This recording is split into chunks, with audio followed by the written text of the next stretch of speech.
नमस्ते दोस्तों, आज हम बात करने वाले हैं फिफ्थ और sixth hollow organ, large intestine और एनस के बारे में। इंटेस्टाइन को दो पार्ट में डिवाइड किया जाता है, small intestine and large intestine.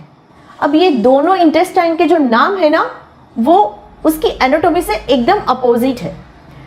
Small intestine approximately 20 feet लंबा है और large intestine approximately 5 to 6 feet लंबा है।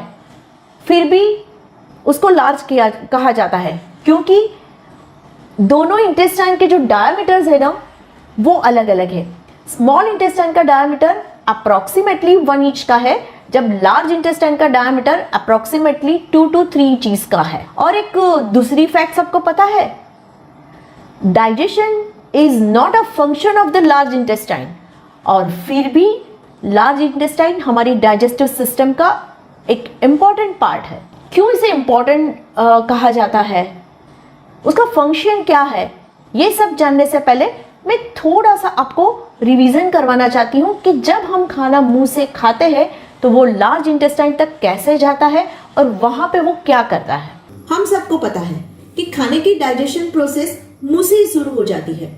जब भी हम खाना मुंह में डालते हैं तो उसको दांत से प्रॉपर्ली च्यू करते हैं और उसको बारीक से बारीक पार्टिकल में कन्वर्ट करते हैं। अब ये बारीक पार्टिकल वाला खाना ईसोफेगस थ्रू स्टमक में जाता है और स्टमक के अंदर वापिस उसके ऊपर डाइजेस्टिव प्रोसेस होती है। 2 से 3 घंटे तक ये खाना चर्न होता है और ऑलमोस्ट लिक्विड फॉर्म में कन्वर्ट हो जाता है।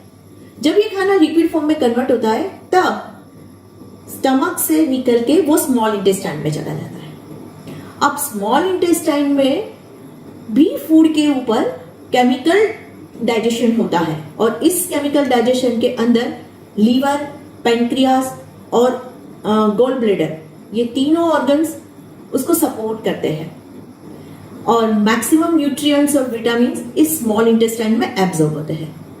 उसके बाद जो rest of the food particles होते हैं वो ज्यादातर लिक्विड फॉर्म में होते हैं, तो ये लिक्विड स्मॉल इंटेस्टाइन से निकल के फिर लार्ज इंटेस्टाइन में चली जाती है और लार्ज इंटेस्टाइन के अंदर उस लिक्विड में से वाटर और सॉल्ट का रीअब्जॉर्प्शन होता है और जो फूड पार्टिकल्स बचे रहते हैं वो लार्ज इंटेस्टाइन में आए हुए माइक्रोब्स, मानी छोटे छोटे बारीक जो जीवाणु होते हैं, बैक्टीरिया जो होते हैं, वो सारे बैक्टीरिया उसको वापिस ब्रेक डाउन करते हैं और फिर जो फूड वेस्ट बचता है जिसे हम स्टूल कहते हैं, ये स्टूल कोलन से निकल के रेक्टम में चला जाता है।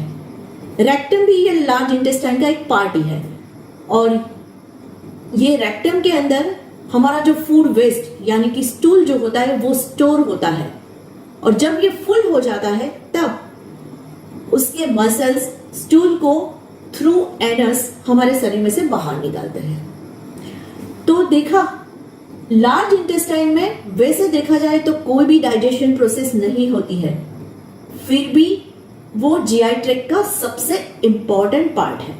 जैसे स्मॉल इंटेस्टाइन को 3 पार्ट में डिवाइड किया जाता है, वैसे ही लार्ज इंटेस्टाइन को भी 3 पार्ट में डिवाइड किया जाता है, सीकम, कोलन एंड रेक्टम। और ये जो कोलन है वो लार्ज इंटेस्टाइन का सबसे बड़ा पार्ट है और ये कोलन को भी फर्दर 4 पार्ट में डिवाइड किया जाता है। तो आइए जानते हैं कि ये सारे जो पार्ट्स है उसके फंक्शन क्या है और जीआई ट्रैक्ट का जो लास्ट ऑर्गन एनस है उसका फंक्शन क्या है।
इन शॉर्ट, अब आपको तो पता चली गया होगा कि लार्ज इंटेस्टाइन का मेन फंक्शन क्या है।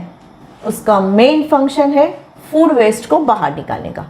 और जब ये लार्ज इंटेस्टाइन सही तरीके से काम नहीं करता है तो हम में से 95% लोगों को इसका एहसास हुआ ही होगा।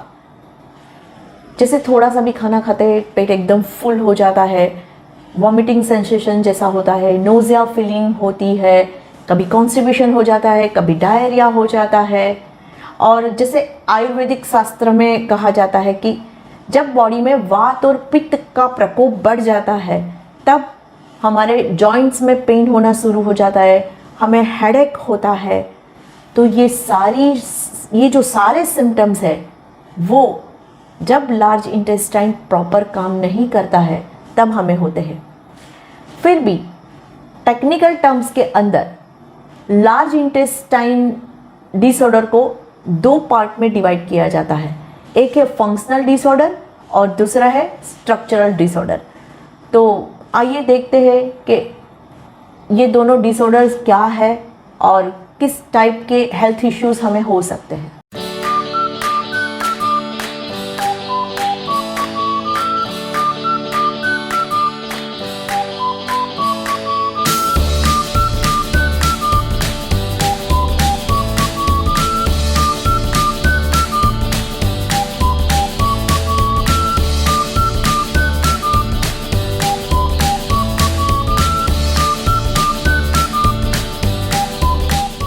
नेक्स्ट वीडियो में हम बात करेंगे लार्ज इंटेस्टाइन के सबसे कॉमन डिसीज कोलाइटिस के बारे में।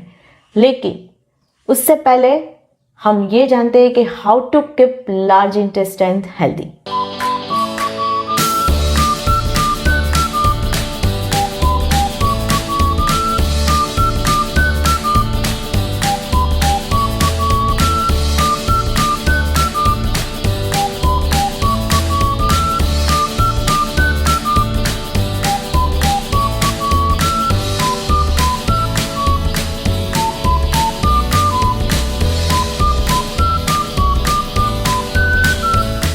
तो चलिए मिलते हैं अगले एपिसोड में।